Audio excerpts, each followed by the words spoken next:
All of the food we eat and much of the clothing we wear comes from plants and animals that are raised on farms. Farms are different in type, in size, and even in name.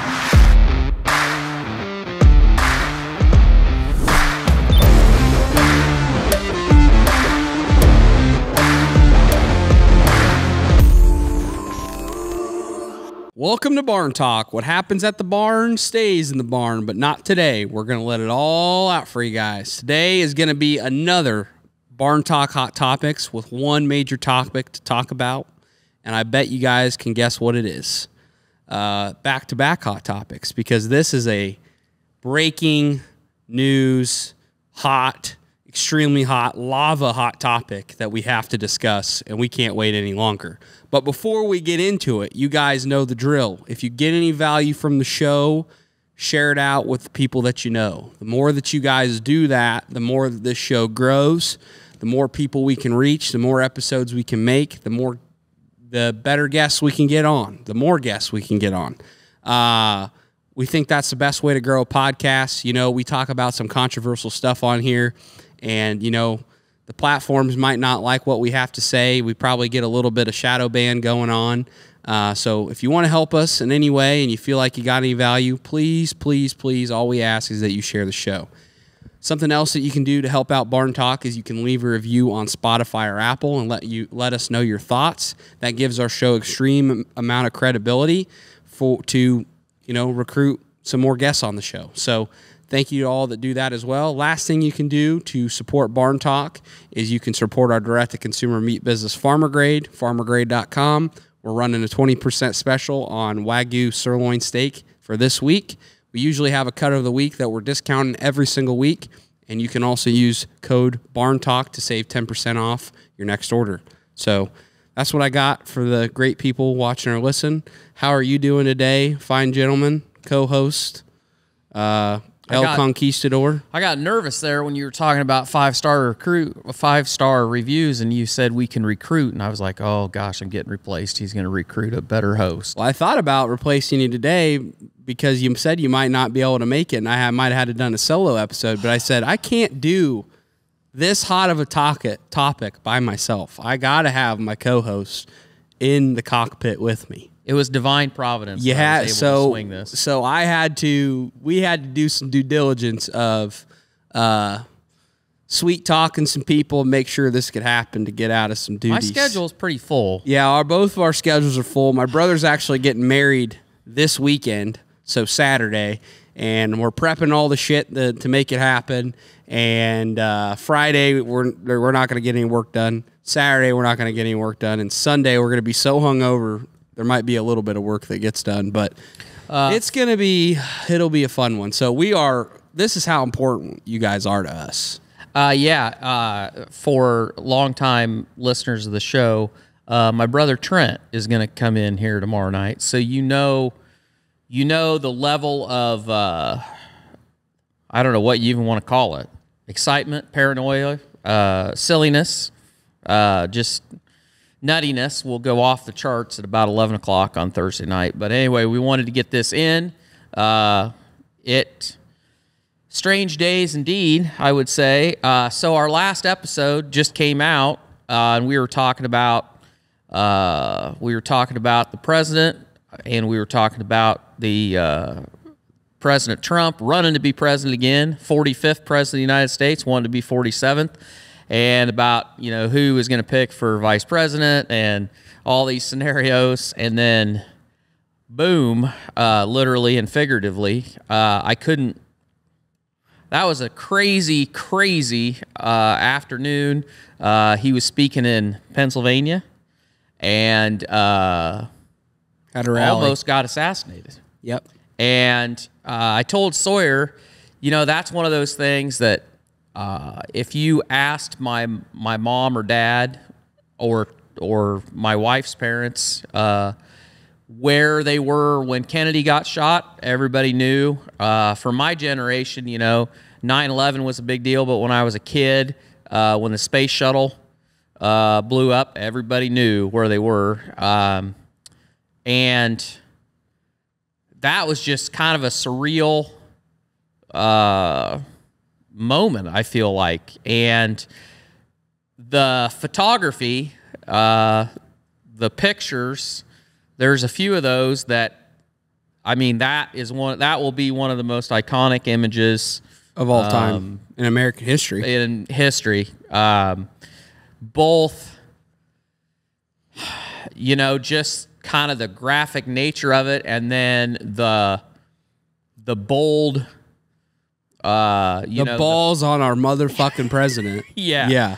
I mean, I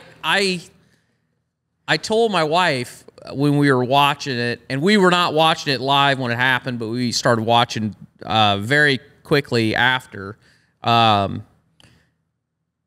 But when he went down, when he realized what was going on, and the Secret Service were on him in like 2 seconds, and he was down, you just have to wonder how that switch went, where, you know, he obviously was like, when he got nicked, when that bullet hit his ear, he was like, what the hell? And then he was on the ground, and I'm sure that he thought, you know, holy shit, you know, how many more bullets are coming? And then you could hear something that's kind of unique at this situation is the mic at the podium was still picking up everything that the Secret Service was saying, and you could hear him say that the shooter was down, and was, I think they said it's clear. And at that point, he needed to get his shoes too. Yeah, he needed his shoes. But at that point, like, he just like flipped a switch, because, you know, a lot of people in that situation would have bounced up as quick as they could and headed straight for the motorcade and gotten out of there. And that is totally what the Secret Service wanted to have, you know, happen. And he, you know, he was like, nope, wait.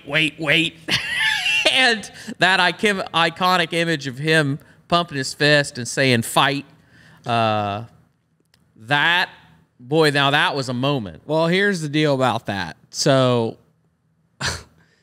you really find out who someone is when shit hits the fan. Yeah. And if you want to know what Donald Trump is like when shit hits the fan, that is what he's like. Yeah. Because you can talk a big game, you can have a big personality until you get punched in the fucking face. And Donald Trump got shot at, got nicked by a bullet, went on the ground, and got up and stuck his fist in the air and yelled fight, fight, fight 3 times with blood dripping down the side of his face. And that is who that man is. He's a tough son of a bitch, and that is the epitome of badass. What would Biden have done? Shit his pants and sat there? He wouldn't have they gotten would have had to up. carried him out of there. I mean, not a lot of people. I don't even care who you are. You can go, how many presidents, how many people could that? Would have that reaction, that could get up and take a bullet and get up and, you know, have that reaction of boldness and of courageousness. And just, that was, I mean, I laughed when I saw that. And then because I initially watching the replay when it first happened, you know, I didn't know what he said. And then people were saying he was yelling fight, fight, fight. And that was just like the icing on the cake for me, because I was like, for him to say that is just like, that got me fired up. I was like, that is insane. Yeah. And I don't know how you want to dissect this and what order you want to. I want to start with this. So, yeah, if you've been sleeping under a rock, obviously Trump had an attempt on his life. There was an attempt assassination on Donald Trump's life. I'm pretty sure all you know that by now. But I want to give a humongous shout out to Elon Musk and X, Twitter, whatever you want to call it, because the amount of real-time information, videos from the scene, interviews, I mean, everything hot off the press from the people that were actually there, was going on X, was going on Twitter, and it was happening all in real time. I was on my phone watching Twitter and then watching Fox News at the same time, or ABC at the same times, and I was getting more updates, faster updates from Twitter than I was watching the news. And I will say this too. Mainstream news, if that wasn't another example of how fucking stupid they are and how dead they are, all the headlines that came out of the fake news, mainstream media about that situation, Trump fell down, had to evacuate rally. What were the other ones? Trump heard popping noises and had to evacuate rally. Those were the headlines. They didn't want to say an assassination attempt. They didn't want to put that rhetoric in because they don't like the guy. Obviously, they knew that would add fuel to his fire. They don't report the news. They report on their narrative. And most of the left-wing reporting was Trump fell down, had to exit. Trump heard popping noises and had to leave rally. I mean, a bunch of bullshit, just absolute bullshit. And that is why we have to give huge kudos to Elon Musk. Thank God that he bought X. Yeah. Because if he wouldn't have bought X, it probably still would be censored. Most of the shit that we saw on that day and what's come out after that in the last few days, we wouldn't be able to see any of that. And you would just have the mainstream news telling us what we want to hear and informing the narrative. Biggest day on X ever. Yeah. Most engagement, like 417 billion minutes or something like, however they measure it. It was the biggest day ever for X. So the rumors of the demise of X, if you remember after Elon bought it, there was the boycott and people were leaving it in droves and it wasn't profitable and wasn't going to make it and the day of the assassination attempt, biggest day ever of Twitter. And let's face it, all the mainstream media, they can say whatever you want, but especially the lefties, CNN they love a good bad news, what you name it, because it's the only way they get ratings, and so they can say. But they still reported on it wrong. Well, their initial article, I literally have it. I think their initial article was that Trump fell down and had to evacuate the rally. That was their initial headline. Yeah. They soon took it down because they knew they were getting raked over the coals. But yeah, I just want to give a humongous shout out to Elon Musk and X, because that is what is saving. That's True. Free speech and freedom and actually knowing what's going on. Freedom of press. That is like actually giving us real-time information from the scene to know what actually transpired. I mean, and it helped me form my conclusion that it's pretty much a foregone conclusion now that that was an inside job of some sort. Because here's the deal. You got interviews of people saying a guy was going on the roof. Like, that's what it started out. Interviews of guys saying that they saw this kid climb up this ladder, get on this roof, and they were pointing him out to the police and the Secret Service. Nothing was happening. Yep. You got Navy SEALs, special forces, local law enforcement, people that have worked at rallies, high-level security for these kinds of things, for major events, that say the negligence, the stupidity at which they, like, it is so simple that roof that the shooter was on should have been in their circle. Yep. That person should have never had access to that roof. Yep. It makes it seem like that there is some inside shit going on. And they'll all tell you that. I think this is validated, is it not, that a police officer, a local police officer, whether that be police or sheriff, actually climbed the ladder and saw the kid on the roof. I didn't see that, but you said you saw it, so I don't know. And it was 30 minutes from the time that they... So the story is that he saw him or climbed up there, saw him, and the kid pointed a gun at him. The officer retreated, reported it, but it was like 30 minutes before anybody got to it. I don't know the details on that. However, to your point, yeah, there's only two possibilities, and one I find is just to the level of incompetence that it would take by every person that was in charge of the overwatch, the security, to have not put that building in that area to keep an eye on. It was like 150 yards away. Yeah. I mean, it's... So you either have... And let's face it, it's going to come out that it was gross incompetence.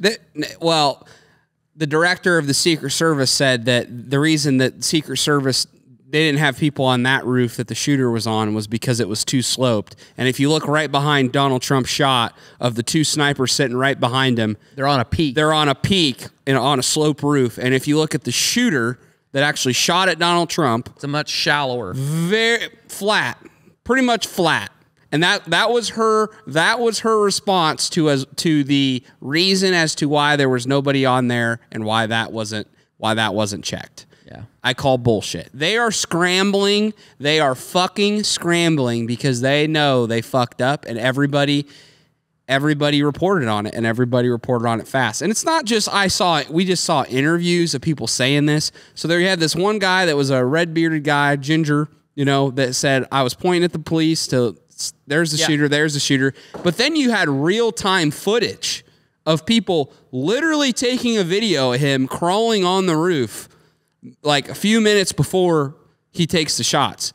You got the video of the two snipers behind Trump 2 minutes before they got their binoculars looking over in that direction. And then 45 seconds before the shots ring out, they are staring down their scopes towards that direction. You gotta ask yourself, there's some foul play there. I don't know how he got roof access. I don't know if somebody let him have it. To me, it seems like somebody allowed it to happen. They allowed it to happen, is my opinion.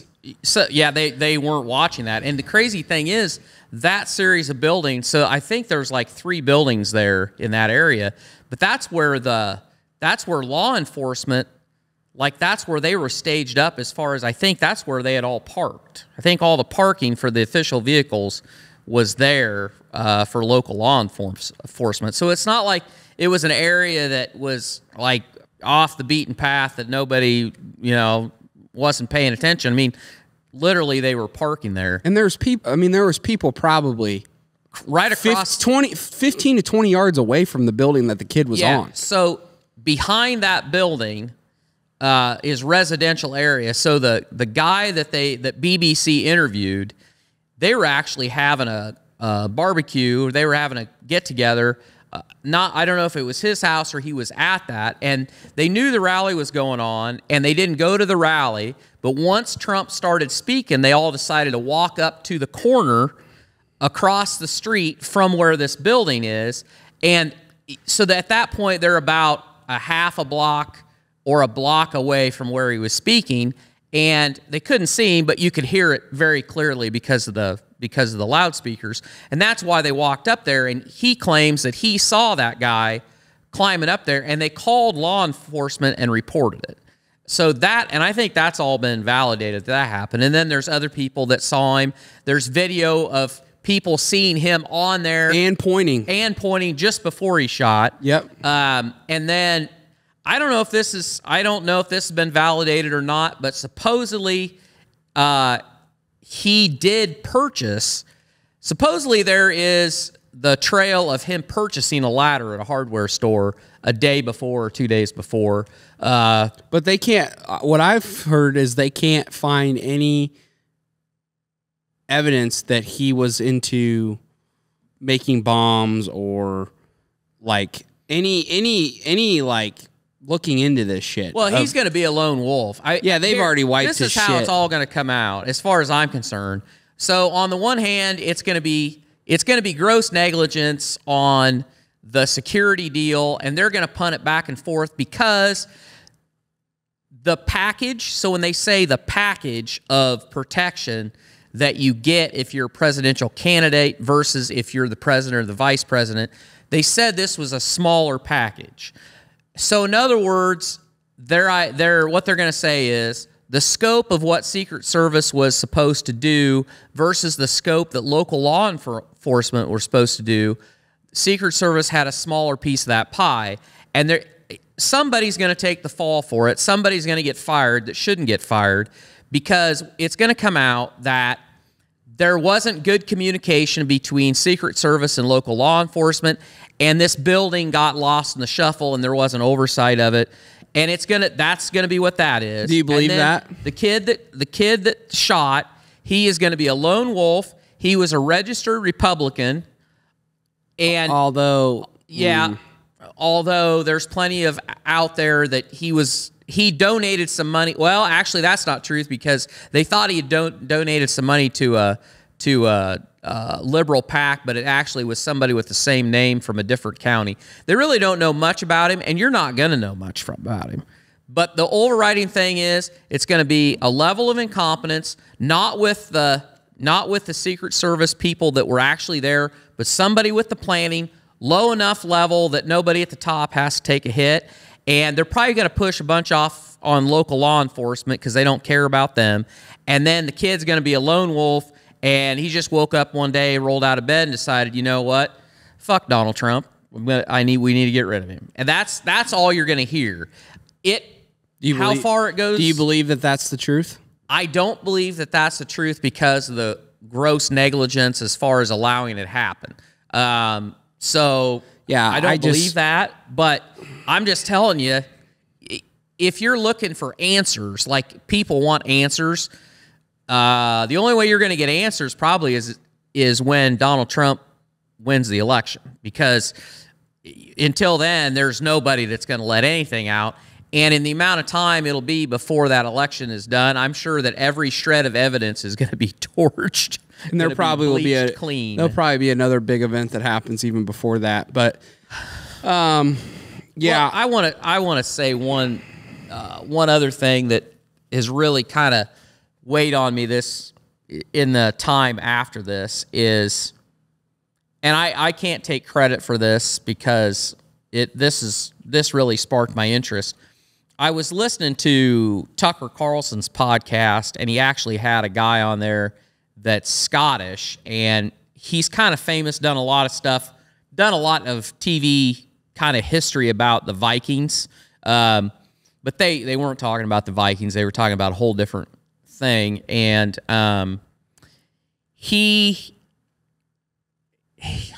one of the conversations they had was just this cycle of untruths that governments have been putting on their constituents, putting on you and I, going all the way back since, after World War II. And just feeding us stuff that at the time you're like, it doesn't seem right, but you kind of just brush it aside.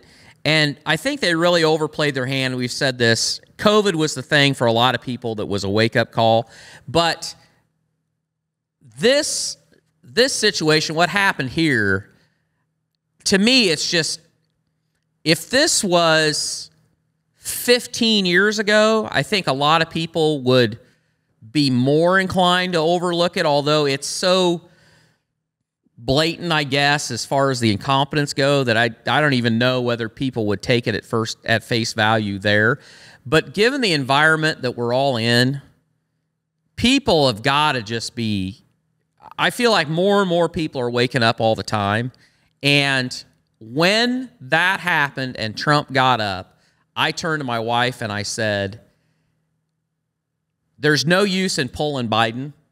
All of the talk about pulling Biden is done, because they right now know the election's over. Yeah, Trump's the election's over. And if he stays alive. And why waste another candidate? Yeah.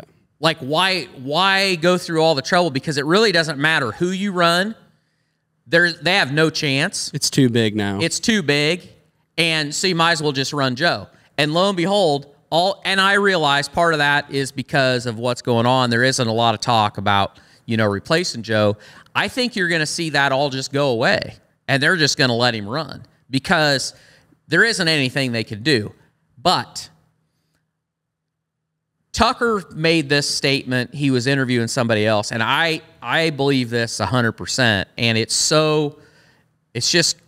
kind of crazy to think about that in just a few days' time, you had the case on the secret documents thrown out by a court because the person that was appointed to the case should have never been appointed to it and whatever. But they threw that case out against Trump on the secret documents.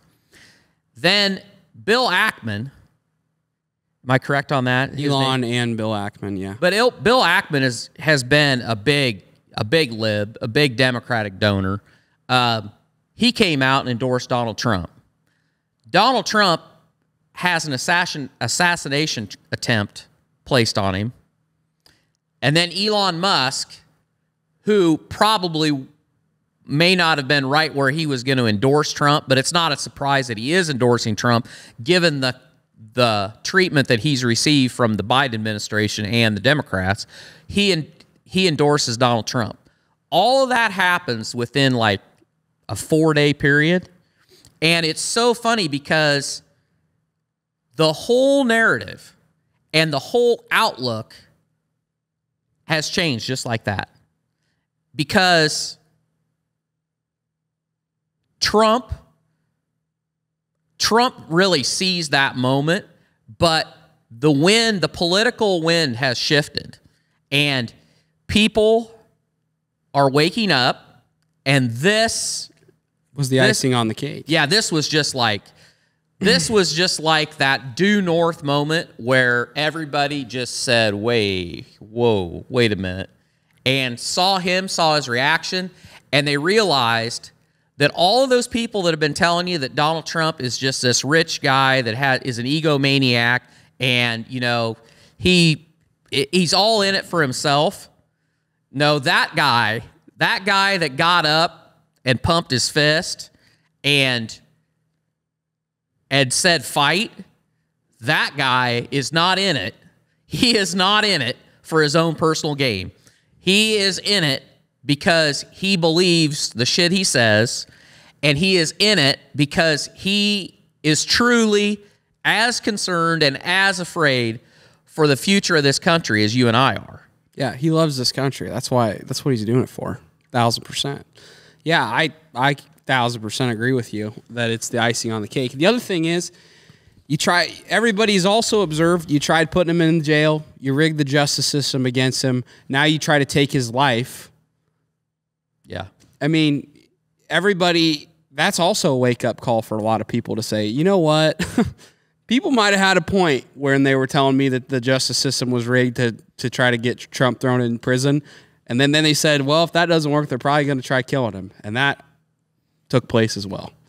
So, and again, I don't know who was behind it. I'm not saying it's the Biden administration that was behind it. I'm not saying it was the Democrats that were behind it. It could have been a 3-letter agency. It could have been the deep state. It could have been, whoever it could have been. But I truly believe somebody let that kid do what he wanted to do and knew that it was going to happen and just allowed it to happen. And truthfully, what I think is they let it happen and then popped his ass right after the shots rang out because they knew they were hoping to hit Trump. And then regardless, they were going to take the shot and kill him because they didn't want him to be able to talk anyway.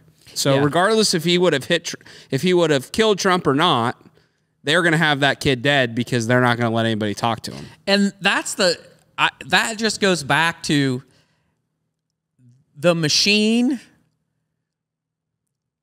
the politicians, the big money, the people that run this country, the people that are forever entrenched in government, and the donor class. It is another example of how their playbook never changes and how they truly have an assumption that people are just stupid. Because if you look at this, I go back. It's like this is not, this isn't 1980 or 1967 or whatever. Everybody's watched. Everybody's watched enough.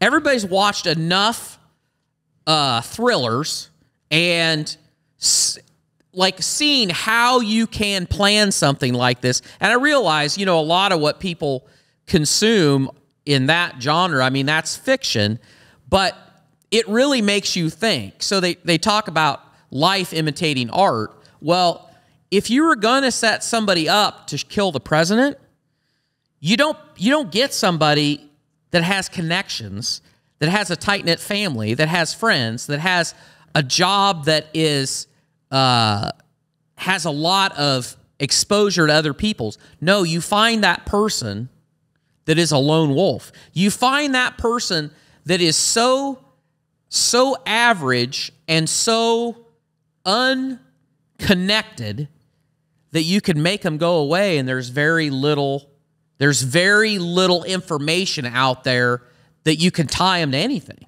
mean, that's exactly what you do. Now, we're just speculating because anything could come out tomorrow. I really don't think it will. I think this will be a deal that there will not be much come out. It'll be an open and shut case. They'll say he was a lone wolf. And if there was a manifesto, you'll never see it. It'll be like the Nashville school shooter that you've never seen what that person said because they don't want you to know what was said. But my guess is there isn't one, and they're just going to make a story that he just acted alone and something happened. He snapped, and just luck of the draw, he was able to get up there and make the shot he made. Yeah, I don't buy that. What I'll say is I think God was there that day for America, but also for Donald Trump, because if Donald Trump would not have turned his head when he turned his head, he would have been killed. He would have been assassinated, and that would have been a gruesome shot and a gruesome camera angle to witness. But I truly believe God was on his side and on America's side that day, because it literally was it happened literally a millisecond. If he wouldn't have turned his head, it would have been a completely different story. Mm-hmm.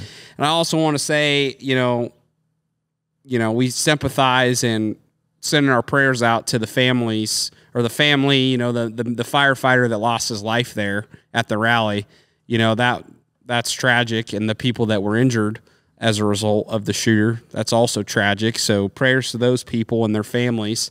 When I initially watched, I was, you kind of go through these stages where, the shots ring out and you see Trump go down and he gets up and he does the fight, and he gets taken to his motorcade. At first you're like, was it a 22? Was it a BB gun? Was it a pellet gun? Were there actual shots fired? Because they're like, oh, there's popping noises and and then I'm like, well, if they're real, it was a real gun, somebody had to have gotten hit in the crowd. Yeah. And then you find out somebody did get hit in the crowd. Somebody died. Somebody got hit and died in the crowd. And that's when you're like, okay, yeah, this was legit. And so, yeah, it's a shame that has to happen. Political violence should not be tolerated whatsoever, but it is a blessing that he did not get killed, because we would have, I believe, the country could have led to a civil war, be honest with you. If he wouldn't have turned his head, there could have been a real big... things could have gotten... They could have gotten so much worse, I believe. Yeah. Because nobody trusts anything. So I'm just glad that didn't happen, and that we were able to have him keep going. And I will also say DEI, Secret Service members, probably should stop doing that. That's a pretty pivotal role that you need to have people that feel comfortable in that role, that can holster their pistol without fucking shaking it and almost dropping it on the ground. And that know what the fuck they're doing when it comes to the former president, current president, whatever. We don't give a shit about optics. We care about the safety of those individuals. So let's stop doing the DEI shit for important roles like that, please. So that was very unfortunate on that officer's that agent's part being dead spot middle of the camera trying to holster her weapon, which, you know, she's probably nervous as hell, which I don't blame her for that. The only thing I'll say is they should not have been on that detail if for no other reason, then Trump is a tall guy. And you need agents that are, if you're trying to shield the president and get him down, you need to have agents that are as big as he is, tall as he is. And that, just for me, that was the thing that I was like, well, why are those two ladies there? Because they really can't shield the president. You know, if it's a different dignitary and different circumstances, if they can do their job, fine, whatever. But that was a poor choice, and yeah, I kind of feel bad for her because, man, I told my wife as soon as that happened, I saw that, and I said, you just wait. I said, when you get up tomorrow, that's going to be all over, and it has been. I wanted to go back to what you said about, you know, the good Lord really watching over Donald Trump there. There's going to be a lot of people that say that Donald Trump is a lot of things, but a fine Christian man he is not. And what I will say to you is this: I'm not going to judge him nor anybody else, but I will tell you that if you've ever sat down to read the Bible in a year, or spent any time in Sunday school, or, you know, Christian learning of any kind, you find out very quickly that pretty much every person in the Bible that the good Lord used to do something was a horribly flawed individual. And there's a pattern there. And the idea of that being is that pretty much everything that those people accomplished or did, it was not through their own works. It was through the power of God through them, despite their brokenness. That's the idea of it. And I don't think that Joe Biden and the political left, I don't think that the good Lord wants them to win. I don't. I mean, I don't either. I don't think they represent. I think they stand. I think their policies stand in stark contrast to Christian beliefs and a Christian worldview. I just do. Oh yeah, 100%. You can't even say it. It's taboo to say you're a Christian now. Well, I mean, it's taboo. Religion is one of these things that I don't want you to. We're probably going to get comments, people to even us talking about it. Well, it's fine, whatever. I don't care. But the 1,000% do not see the world that way. My point is that, you know, Donald Trump, he'd make a great Bible character, because he's exactly the kind of person that God's used many, many times throughout the Bible. And, you know, he would be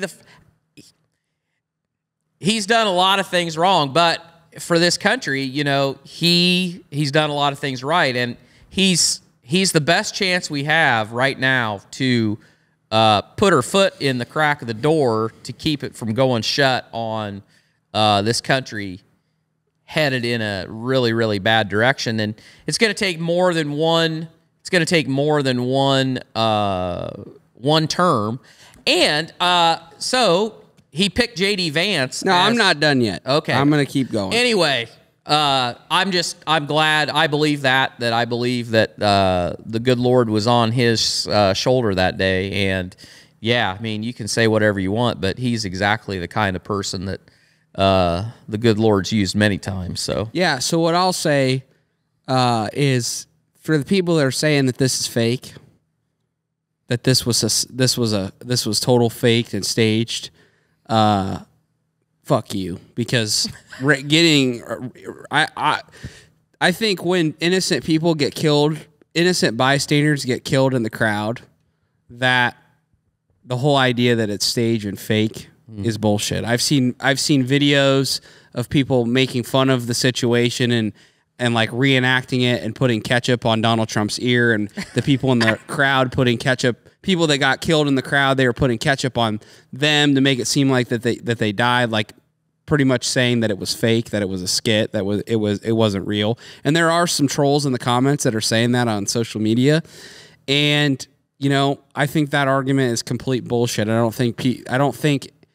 Well, what the left will like to tell you, because I've seen people say this on the internet that have gotten interviewed by, you know, those street interviewers that go around and ask about certain situations, and they asked about this situation, the Trump assassination attempt, and one lefty said that he thinks it's 100% was Donald Trump, that he intentionally set up his own assassination attempt, and doesn't give a fuck that somebody died in the crowd, and he didn't care that there would be other lives at stake there that might potentially get hit with a bullet.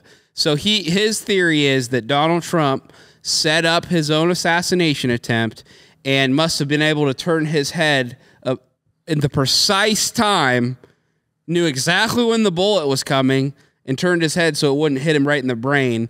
And people get hit in the crowd, and he said that, oh, it's Trump. He wouldn't care if somebody got hit in the crowd. He just did it for the optics so that he could get this moment.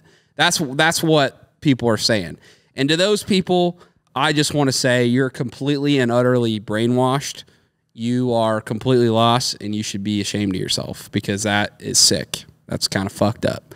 I don't believe, you know, politicians are corrupt people. They're you know, I wouldn't put past most politicians to do some shit like that.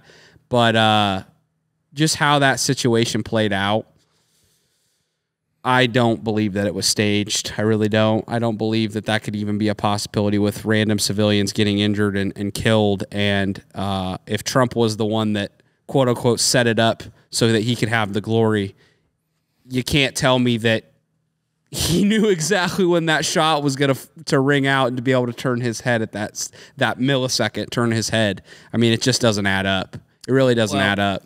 If you look at what Trump has gone through in the past few years, the odds, first of all, if that was his intention, like if he set out to do that, the chances of the Trump campaign getting away with shoplifting bubble gum from a gas station is very minuscule, because everybody is up their ass looking for anything they possibly can, and have been for years from when he ran the first time.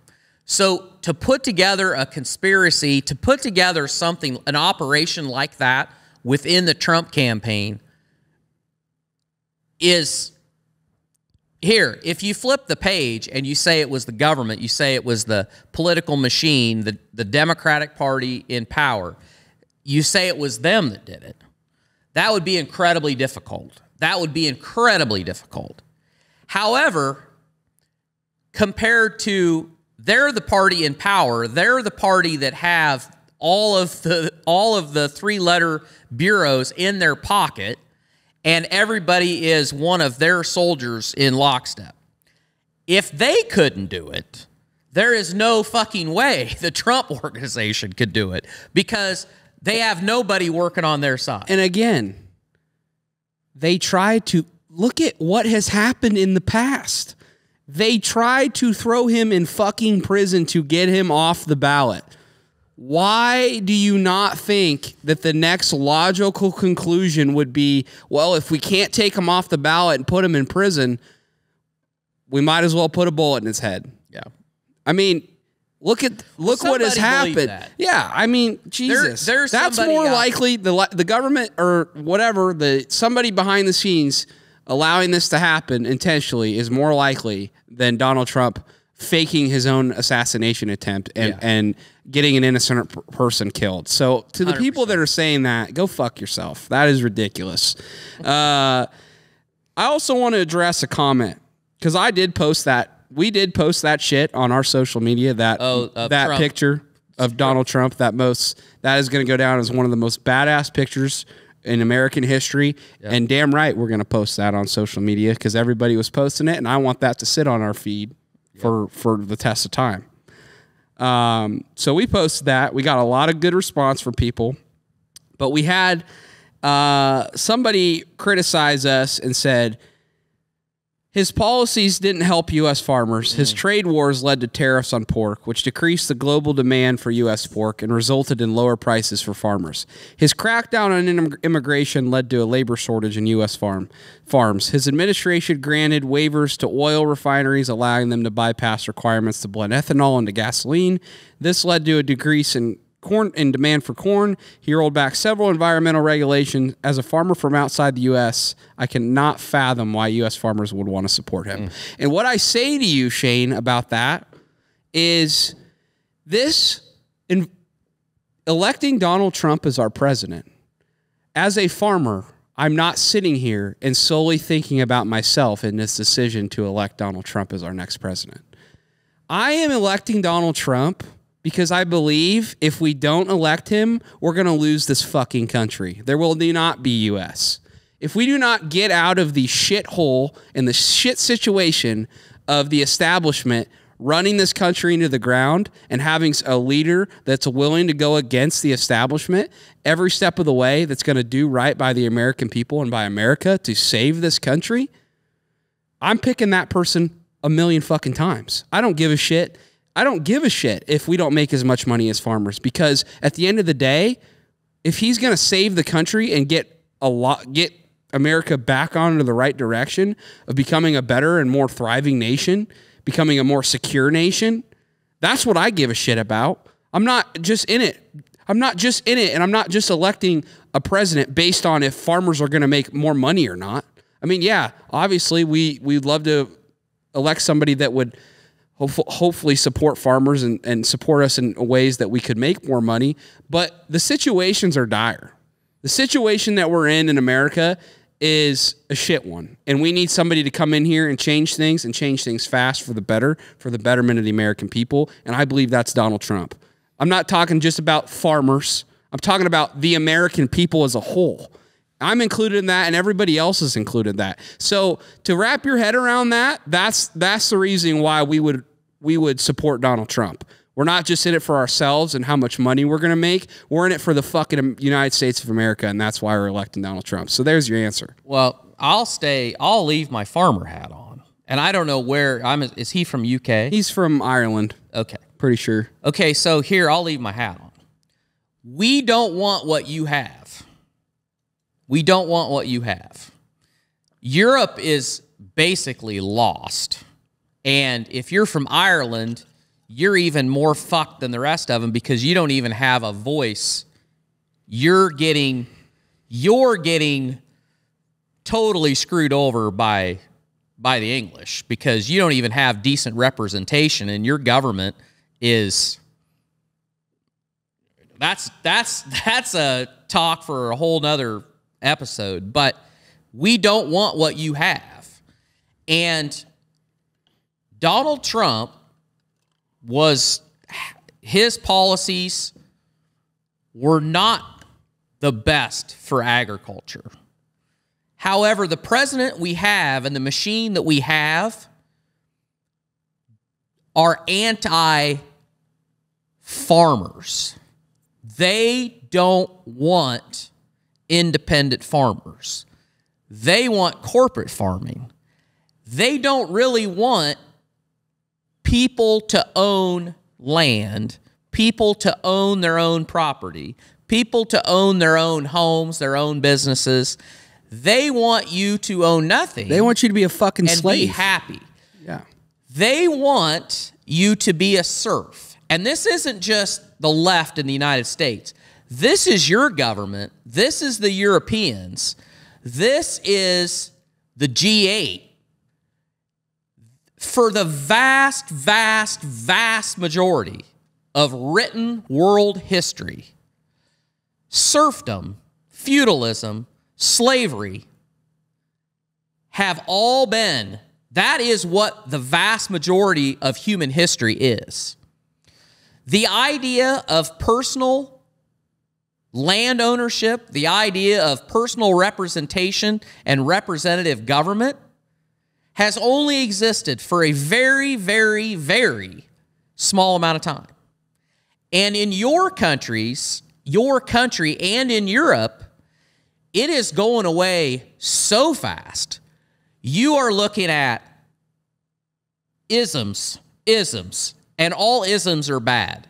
But you're looking at price fixing, you're looking at outrageous tax rates, you're looking at regulation, you're looking at limits.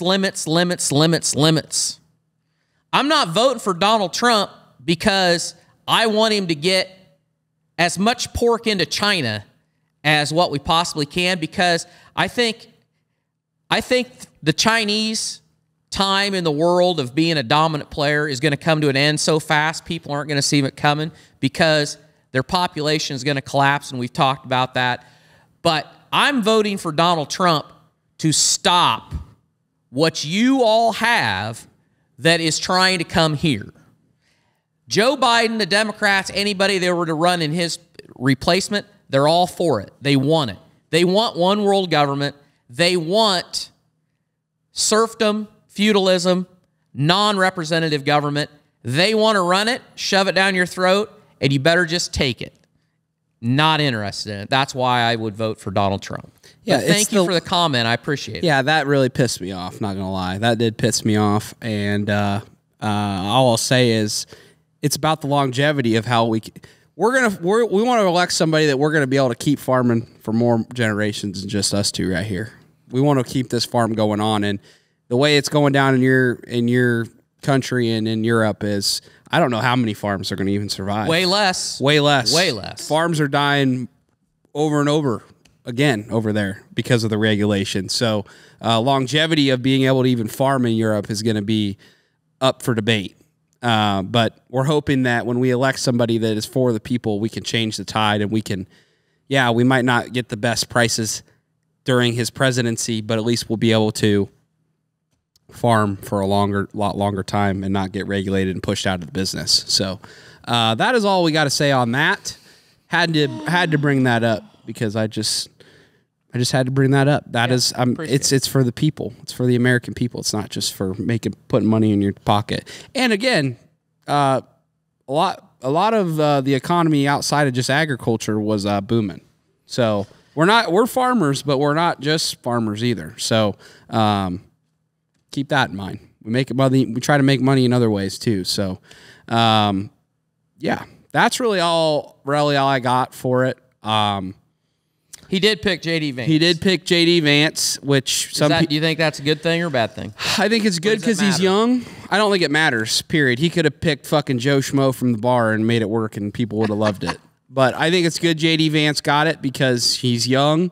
And, we need young blood in politics in general. He's in a swing state of Ohio. He seems like he's a senator. Yep. Feel like he did a pretty good job as a senator from what I read and saw. The one thing I didn't like, though, is at RNC, they interviewed him and he talked about Iran, and how just some of the rhetoric and shit he was saying made it seem like he was like pro going after Iran and bombing their ass, and I'm not for that. I really think we should not get into war. So I didn't like his choice of words there to beat the war drum, but we'll see how it all plays out with him. Regardless, we're in a better situation if Donald Trump wins than we are with Joe Biden. That's my opinion. He was standing close to Nikki Haley earlier, so maybe some of that rubbed off. Military-industrial complex, maybe he just kind of sucked some of that up. Yeah, she's got that power. That was nice of him to invite her in there. Yeah, she did a nice. DeSantis was there too. Yeah, I listened to both their speeches, and they were really good. DeSantis's was really good. If you watched where they had split screen and they were showing Trump and they were showing during both of those speeches, I couldn't. I'm not a good enough lip reader, but DeSantis had some one-liners in there that I'm pretty sure Trump lead over to J.D. Vance was like, "Damn it, that's pretty good. We got to use that." Mm-hmm. Yeah, it was solid. So I don't know for sure when this episode will come out, but tomorrow. So we're shooting this on Wednesday afternoon. Trump speaks tomorrow night. Speaks on Thursday night, and it'll be interesting to see what that speech is. So he totally redid his speech. He totally changed it from what he was going to say, which you would expect that to happen. And I'm curious what kind of, I mean, that was a life-changing moment without a doubt. To be standing there and then realize that somebody wanted to take your life and how close you came to losing your life, and then you're going to the Republican National Convention. So his speech, I think it'll be really interesting to see.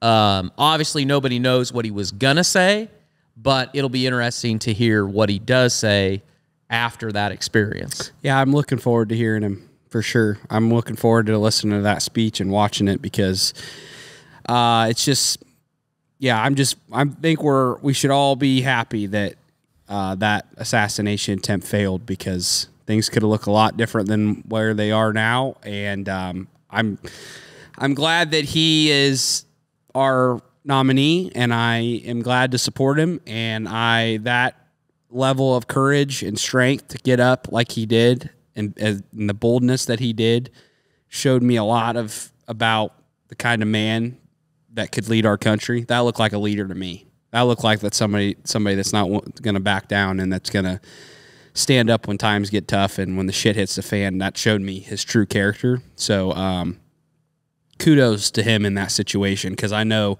99% of people, hell, maybe me included, could not do what that man did in that situation. So you got to give him fucking props for that, if nothing else. So you got anything else? I don't think so. We just got to vote and we got to unite, guys. That's At the end of the day, we got to vote. Get out there and vote, and we got to get united. And I think we can really turn this thing around. Things are looking up despite the shitty events of last weekend. I think a lot of people's minds have shifted. A lot of people's perspective has shifted, and a lot of support is for Donald Trump, which I think is the best solution for where we're at right now to get this country back headed in the right direction. Hope is blooming, I would say. I think people are a lot more hopeful, and I feel it. And I think people are coming around. And your vote counts, and make sure you do vote, and be thankful that you live in a country where you still get to vote. Yep, that's right. Still the greatest country in the world. Still the greatest country on the planet. Keep setting the standard and keep being a great American. Side note before we end the show, Dad did hang a massive fucking American flag on the side of this barn July 3rd, and it looks pretty badass on our barn. We probably should have shot that for some behind-the-scenes footage, because it was pretty interesting to see the method to the madness of Torque hanging this flag on the side of the barn. I mean, this flag is like, how wide is this flag? I think it's 12 foot. I think it's 12 by 18. It's a ginormous or 15 flag. by 18 or something like it's that. It's a ginormous flag, and it's larger than I thought it was when I looked at a little picture online. And he essentially had the ladder and the skid loader bucket lifted up, climbing the ladder and getting this flag hung up on here. So what did you say when I said, that was kind of stupid, or I said that kind of did look a little hard, or oh yeah, I said not near as hard as storming the beach in Normandy. So I said fuck off. Yeah, that was pretty good. But we do love this country, and we're proud to be an American, and we hope you are too. We appreciate all you guys. Let us know your thoughts, and we appreciate you, and we'll see you back here next week for another episode.